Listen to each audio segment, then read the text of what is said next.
Good evening, everyone, and welcome to the Whiskey Review. In today's, well, can't really see jack crap in this review. Whatever. I am doing the High West American Prairie Bourbon. You may have noticed a few months ago I did the High West Double Rye ! So this is their American Prairie Bourbon, and they are based out of Utah, Park City. No chill filter, no coloring. 46% alcohol by volume. For 750 milliliter like this, it is probably around $35. I'm not going to read you the whole sort of thing. I think it's the same, or you could always just buy it or find one and look on the back. I will just tell you a little bit about what the American Prairie is. Our American Prairie is a carefully crafted blend of straight bourbons at least 2 years old. Source whiskeys, see highwest.com for details. Making a great sipper and thoughtful person's whiskey. High West pledges to donate 10%. Okay, whatever. So, whatever. But as with my whiskey that I did last time, and that I'm going to start doing now, we will have one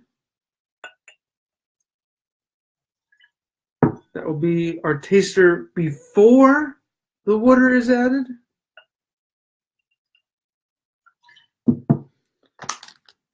And then the second one afterwards. So, as I said, 46% alcohol by volume. And High West makes quite a bit of different whiskeys. So make sure you look for the American Prairie Bourbon, which is what I am doing now. Nice color.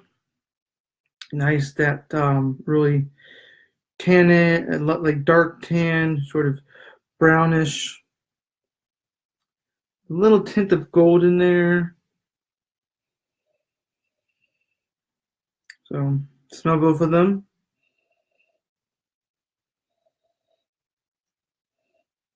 So these are both before water, so we're going to put that one aside.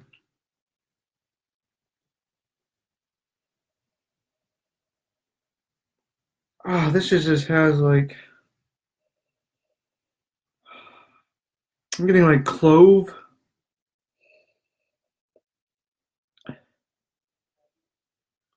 Cinnamon.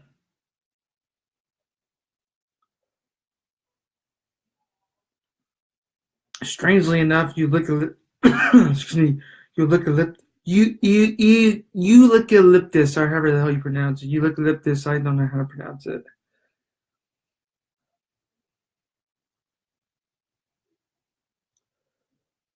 A little bit of pepper.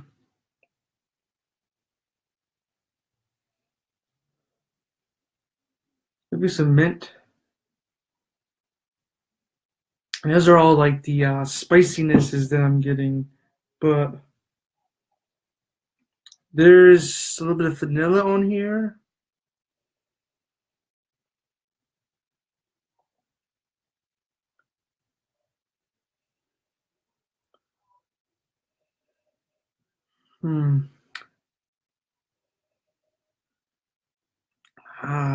Just a habit of caramel.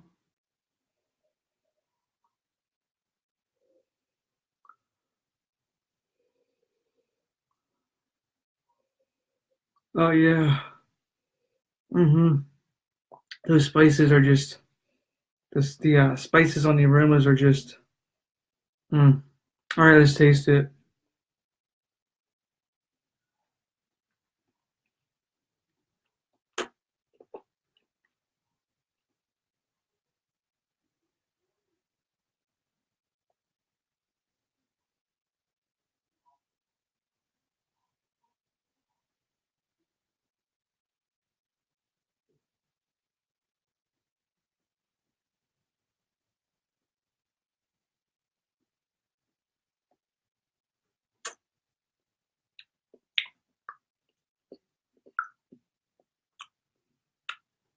Okay, so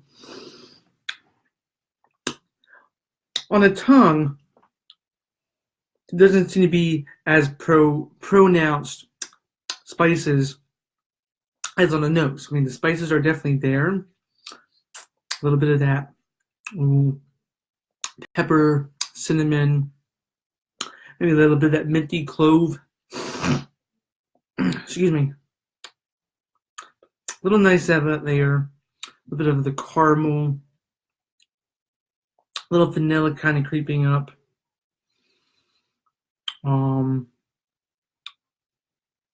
Yeah. I mean, it has the spices, but it has the smoothness, complexity. 46% alcohol. So the spices are kind of just now there's just this like sort of lingering tickling on the tongue of like maybe cinnamon or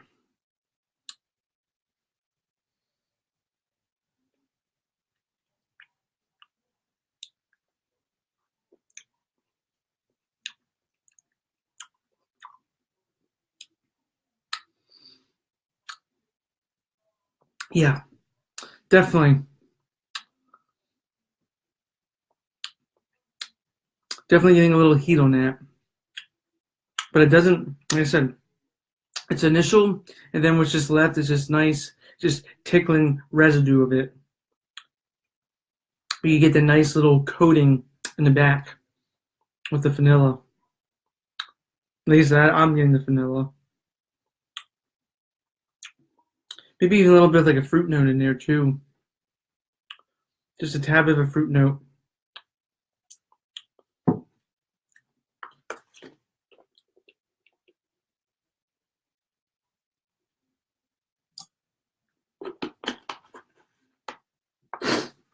Let that mingle in there for a couple seconds. So this is going to be with the water added to see how it compares up to without it. So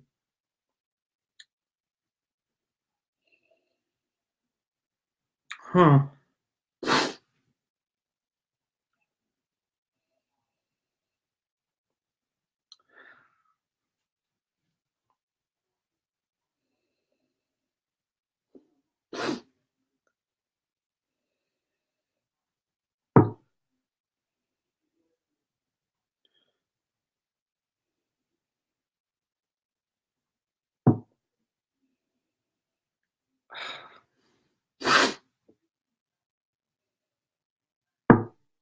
I can't smell anything with the water. It really depleted a whole bunch of the flavors that were there.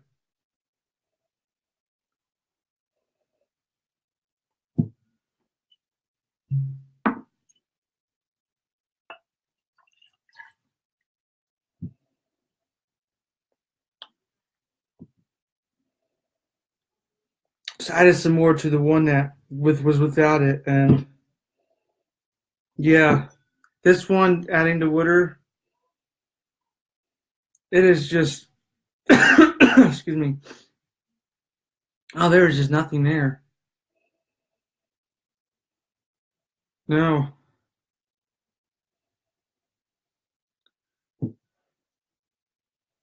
I think it really brought it down. I mean, you really have to dig for it. You really have to sniff for those flavors. Not flavors, but those aromas.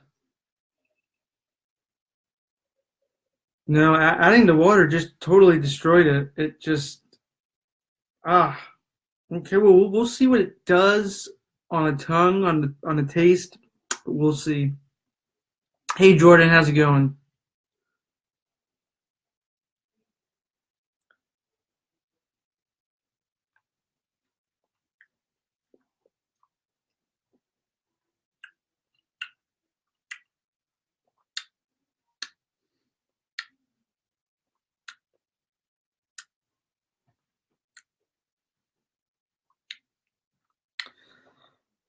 I mean, the spices are still there. You're still getting that. Mm. You're getting the spices even shorter than you are with this. This one is predominantly sweeter. The vanilla-ness is coming. Actually, I'm really getting more of a fruit fruit flavor adding the water. So definitely much more fruitier, sweeter approach. Not a very good nose.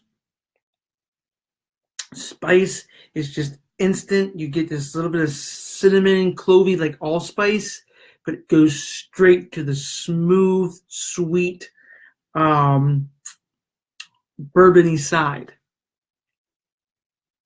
Going back to the one without water. Smell it. Much more dominant smell.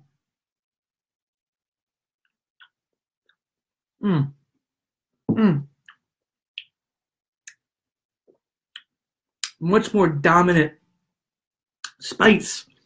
I mean, the spices are still there. Spices are just getting started. Now is when the sweetness is starting to sort of play in the back.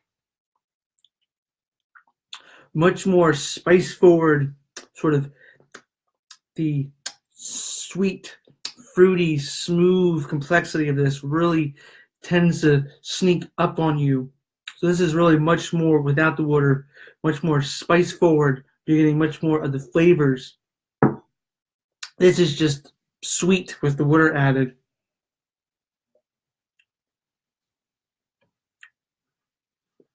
Much more sweet and fruit and just overall smooth. So what's my rating out of 100? Well, I like High West Distillery. I like their stuff. They're a great sipping wine, but that's all they are. They're nothing special. They're nothing fancy. I think, excuse me, anyone can really try this one. If they're sort of new, beginner drinkers. If you are more on the side of a sweetness, add just a capful of water. You know, pour yourself, I'll pour a little bit more of the one without it. You know, pour yourself about that much. That might be a little bit too much, but you know, roughly that much. And then a cap of water. And it will really make it smooth, really make it sweet for you. But if you don't like it that way, just keep it as it is. Now, I like all kinds of bourbons. I really like this with the water added because I like the sweet complexity. I like the fruit complexity to it. But it is not, in my opinion, how the distillers intended it to be, and I respect that. And it's not how I would intend it to be, going from this to this. This is two extremes. You're going from spicy to really sweet. And to me, I don't mind a little bit of a change, but in this case, I'm going to have to go with the spiciness. The original as it is, straight from the bottle, no water added. Out of 100 points, I would give this one an 89. It's easy, it's accessible, the spices are there. Again, even new beginners can still drink it without it being too much overpowering for them. With the water added, I'm going to say an 83 out of 100. There's no nose on this, which I really, really dislike. There's no nose on this, so that automatically gets a whole big deduction, and it's completely the opposite of without the water. This, you might get a spice burn. No, forget it. You don't really get a spice burn. I mean, you get the bourbon burn, but it's just overall sweet and complex. And honestly, like I said, I like that, but I like that for a bourbon that's meant to be like that, not when you have to make it like that. So, but hey, if you like it like that, just get this and make it like that. You can make it yourself. Hey, easy done, you know? So, um, so that's what I would give with the water added. So, still an overall great bourbon, you know, high 80s. Not that I would go, oh my God, I have to have that, but you know, it's a relatively inexpensive when it comes to a whiskey that you can find. So I would definitely recommend finding it if you can, trying it both ways. But for me, the clear winner is in its original form. So, well, that's it for this review. I'm probably going to do a wine review tomorrow because I know I've been lagging behind in my reviews, but I'll do a wine review tomorrow. And yeah, from here on out, when I do the whiskey side by side, I'll give them my ratings with and without, and which one I like better. So, hope you all have a wonderful evening, wonderful day, whenever you happen to be watching this. And again, this is what it looks like, the American Prairie bourbon. Be careful because they have a lot of products out. So you want to make sure you look for the one that says American Prairie. There's only one American Prairie that they do. But all their products usually have some sort of picture on them. So if you're trying to remember, oh, was it the bourbon or the rye that he did? Just look for the little elk or whatever that is. Look for the animal on it. And then you'll know that one is this review. The other one that I did is a double rye. It has a guy, cowboy with 2 guns or something like that. I think maybe I'll go back and do that one again and compare and contrast. I don't know. I've got a lot of whiskeys to do, and you know, we'll see. As time goes on, I'll get more whiskeys, and it may just be one I'll just push under and get to it when I tried enough whiskeys that I feel like trying. All right, well, with that, I am Ryan, the wine guy, Ryan, the whiskey guy, Ryan Whiskey Wine Dane on YouTube, whatever. And I will see you all in the next video. Cheers.